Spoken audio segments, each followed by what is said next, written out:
Welcome back to my channel. तो चलिए कहानी की शुरुआत करते हैं। यह कहानी राजेश की है, जिसके साथ एक खौफनाक वाकया पेश आता है जब वह अपने हॉस्टल में अकेला एक रात रुकता है। मेरा नाम राजेश है और मैं राजस्थान का रहने वाला हूँ। मैं एक स्टूडेंट हूँ, इसलिए मैं पढ़ाई करने के लिए हॉस्टल में रहता हूँ। उस हॉस्टल में मेरे बहुत से फ्रेंड्स थे।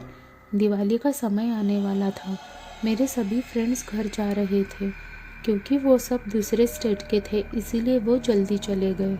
मेरे इक्का दुक्का फ्रेंड्स ही हॉस्टल में बचे थे, जो कि थोड़े दिनों में जाने वाले थे।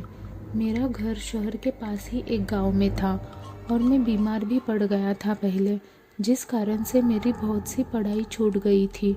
तो मैंने हॉस्टल में ही रहने का निश्चय किया था ताकि मैं अपनी छूटी हुई पढ़ाई को पूरा कर सकूं।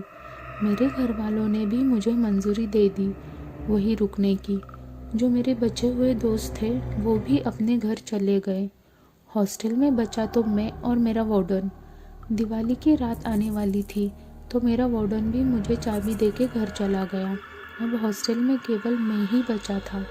मैं अपनी पढ़ाई करके सोने चला गया। रात के करीब 2 बजे मेरी नींद खुली।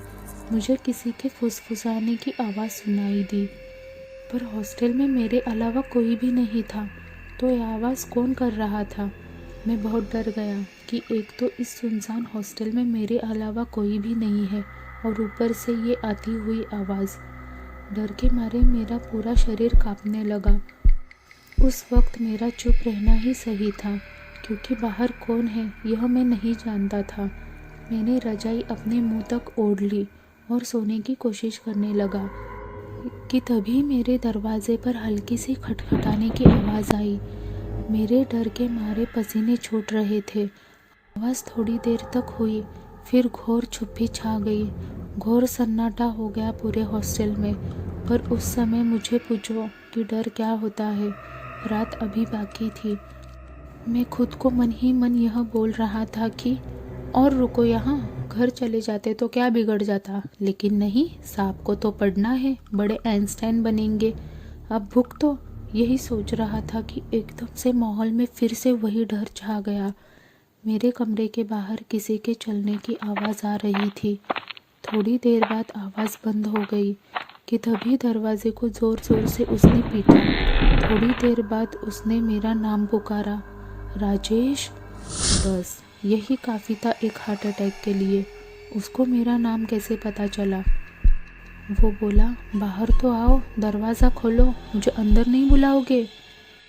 वह आवाज़ किसी इंसान की तो नहीं हो सकती थी। बहुत ही डरावनी आवाज़ थी। मैंने दरवाज़ा नहीं खोला। अब वो चिल्ला के बोला, दरवाज़ा खोलो नहीं तो। राजेश, दरवाज़ा खोलो। वो अब बहुत गुस्से में था। मैं मन ही मन हनुमान चालीसा पढ़ने लगा। मैं रात भर नहीं सोया, हनुमान चालीसा का पाठ करता रहा। दरवाजे पर खुरचने की आवाज़ें आती रही। जैसे तैसे करके मैंने रात काट ली। सुबह तक मैं हनुमान चालीसा का पाठ करता रहा। सूर्य उदय हो गया था।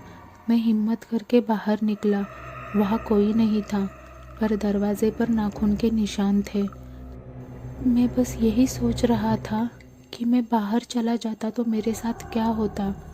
मैंने अपने वार्डन को फ़ोन लगाया। कुछ समय बाद वार्डन हॉस्टल में आया।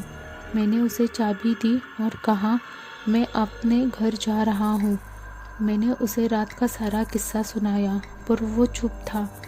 उसके चेहरे को देखकर ऐसा लग रहा था कि वो कुछ जानता है।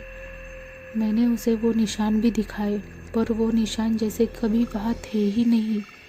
मैं आज तक कभी उस भयानक रात को नहीं भूला। मैंने उस हॉस्टल को छोड़ दिया।